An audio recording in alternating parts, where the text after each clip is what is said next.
سمجھ پا رہے ہیں کہ ہم کس دور میں جی رہے ہیں۔ صاف صاف لفظوں میں آپ کے پورے احترام کے ساتھ عرض کرتا ہوں، اللہ کی طرف سے چھٹائی کا عمل تیز رفتاری کے ساتھ چل رہا ہے۔ اس وقت کروڑوں میں چند ہوں گے جن کو اللہ ایمان والا تسلیم کرے گا، باقی سب اسلام سے نکلیں گے، مرتد ہوں گے، منافقین کے ساتھ دیں گے اور دجال کی فوج میں شامل ہوں گے۔ یہ اس وقت کی بات کہہ رہا ہوں، سینکڑوں حدیثوں کی روشنی میں کہہ رہا ہوں۔ یہ عام زمانہ نہیں ہے، یہ لفظ بولتے ہوئے مجھے تو کم سے کم 20-25 سال ہو گئے۔ یہ تبدیلی کا زمانہ ہے، اور جب بھی تبدیلی کا دور ہوتا ہے تو پہلے چھٹائی ہوتی ہے۔ لِيُمَحِّصَ اللَّهُ الَّذِينَ آمَنُوا وَيَمْحَقَ الْكَافِرِينَ لِيَمِيزَ اللَّهُ الْخَبِيثَ مِنَ الطَّيِّبِ وَيَجْعَلَ الْخَبِيثَ بَعْضَهُ عَلَى بَعْضٍ فَيَرْكُمَهُ۔ یہ ہے وہ دور کہ اللہ تعالیٰ اصلی اس مسلمان کو الگ کر دیں گے، اور وہ بہت تھوڑے ہوں گے۔ اچھی طرح ذہن میں رکھیے، بہت تھوڑے ہوں گے، اور بقیہ سارا میل کچھ ہے۔ ابھی تو ہم لوگ سب آپس میں ملتے جلتے رہتے ہیں، کوئی نہیں پہچانتا کسی کو، اور کوئی کسی کو پہچان ہی نہیں سکتا، مگر اپنے آپ کو ہر شخص پہچان سکتا ہے۔ ہم دوسروں کے پر نظر رکھتے ہیں، کبھی اپنے بارے میں نظر نہیں رکھتے۔ نفاق کی علامتیں کیا ہیں؟ کسے منافق کہتے ہیں؟ مومن کبھی ڈرتا نہیں حالات سے، مومن کبھی کسی حکومت سے ڈرتا نہیں ہے، اس لیے کہ جو اللہ سے ڈرتا ہے وہ کبھی کسی مخلوق سے نہیں ڈر سکتا، اور جو مخلوق سے ڈرتا ہے یہ علامت ہے کہ اس نے ابھی اللہ کو پہچانا ہی نہیں، نہ اللہ کی قدرت کو پہچانا، نہ اللہ کی صفت عدل کو پہچانا، نہ اللہ کی صفت قہاریت کو پہچانا، نہ اللہ کی صفت ذوالجلال والاکرام کو پہچانا، کچھ نہیں پہچانا۔ ہم نے اللہ کو پہچانا ہی نہیں۔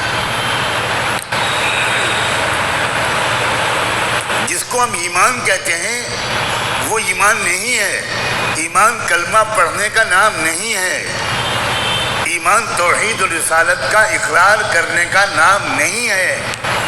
توحید و رسالت کا اقرار کرنے کا نام اسلام ہے، ایمان نہیں ہے۔ ایمان دل سے اللہ کو اس طرح پہچاننے کا نام ہے جس طرح اللہ کی ذات ہے، کما ہوا باسمائہ و صفاتہ، اس طرح پہچاننا جیسا اللہ کو پہچاننا چاہیے۔ آپ اپنی ماں کے ساتھ بدسلوکی کرتے ہیں، بے ادبی کرتے ہیں، اور کوئی آپ سے پوچھے کہ آپ کی کون ہے، آپ کہیں میری ماں ہے، تو یہ ماں کو پہچاننا ہوا؟ کسی جج کے فیصلے کو آپ قبول نہیں کرتے، کسی عدالت کے فیصلے کو آپ قبول نہیں کرتے، بغاوت کرتے ہیں۔ آپ سے پوچھا جاتا ہے یہ کون صاحب ہیں، آپ کہتے ہیں یہ تو چیف جسٹس ہیں، یہ تو جج ہیں۔ آپ ان کے فیصلے کو نہیں مانتے، ان کی طاقت و پاور کو نہیں مانتے، ان کے اختیارات کو نہیں مانتے، تو یہ آپ کا کہنا کہ یہ جج ہیں، یہ کیا ماننا ہوا جج کا؟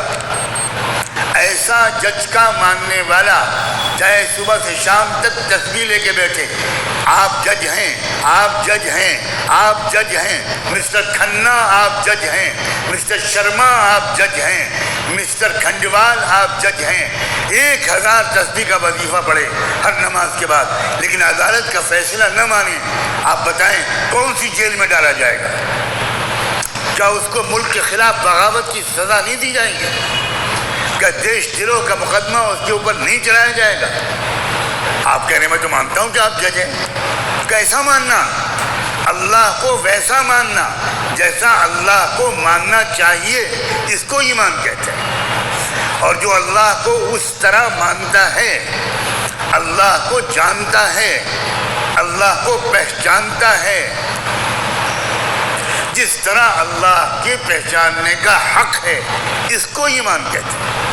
اور ایسا شخص کبھی خوفزدہ نہیں ہوتا، کبھی مایوس ہو ہی نہیں سکتا۔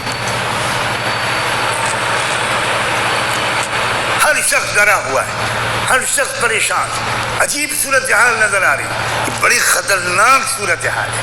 اور اگر میں اس وقت یہ بات آپ سے نہ کہوں تو میں گنہگار ہوں گا، میں پکڑا جاؤں گا اللہ کہ جو اصل بات کہنے کی تھی وہ کہی نہیں۔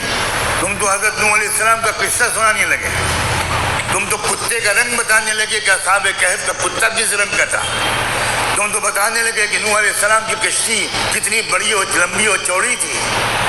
یہی آج کل ہمارے بیانات کا موضوع بنا ہوا ہے۔ کوئی صاف بات کرتا ہی نہیں،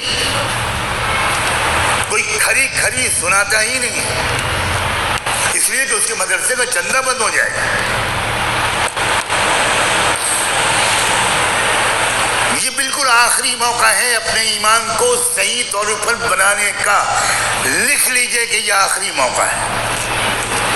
بہت تیزی کے ساتھ اللہ نے نفاق کو امت مسلمہ کے اندر سے منافقین کو کان پکڑ کے باہر پھینکنے کا سلسلہ شروع کر دیا۔ مسلمان حکومتیں مرتد ہو رہی ہیں، مرتد ہو رہی ہیں، میں لفظ بول رہا ہوں مرتد ہو رہی ہیں۔